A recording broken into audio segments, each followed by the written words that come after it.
Alors j'ai débuté ma carrière en 1986 à Londres en tant qu'analyste financier. Je suis devenu gérant en 1989 au sein d'une compagnie d'assurance parisienne. Depuis, je n'ai exercé que ce métier de gérant de portefeuille, dans différentes structures, aussi bien sur des stratégies long only que sur des stratégies long short. J'ai rejoint la société Fleurnoy-Ferry en novembre 2020 pour y créer le fonds Aleph ISR Monde.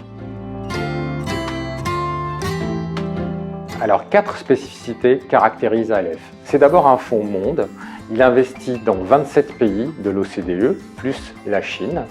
Et en même temps, il exclut un certain nombre de secteurs controversés, à l'instar du charbon, des jeux d'argent, des boissons alcoolisées et de l'armement.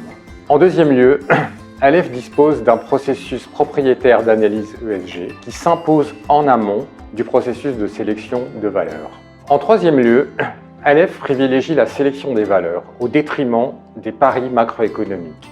Ainsi, il est investi dans les 11 grands secteurs de l'indice MSCI Monde ESG, évitant ainsi les écueils de changement de thématique assez fréquents dans les marchés actuels. En quatrième lieu et enfin, Aleph est un fonds concentré. Il investit au maximum dans 50 valeurs qui sont choisies, sélectionnées pour leur qualité intrinsèque. J'entends par qualité intrinsèque la pérennité des rentabilités, la solidité des bilans et bien évidemment leur score ESG.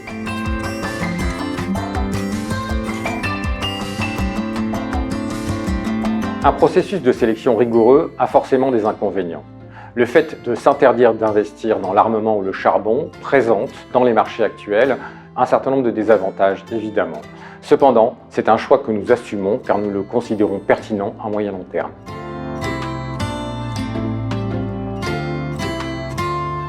Aleph est un fonds jeune, il a un peu plus d'1 an. Son encours est légèrement inférieur à 20 millions d'euros. Son orientation monde ne le rend pas éligible au PEA et donc difficilement commerciable auprès d'une clientèle privée.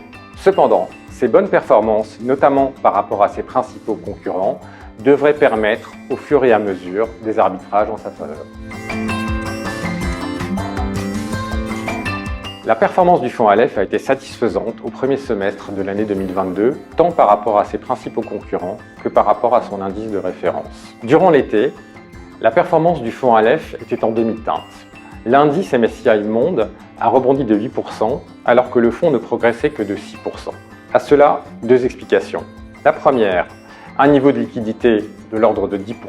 La deuxième, une sous-exposition au marché américain induite par nos choix de valeurs. Nous avons décidé de conserver cette position prudente au cours du mois de septembre, et pour l'instant, le marché a l'air de nous donner raison. La visibilité est particulièrement réduite en ce moment.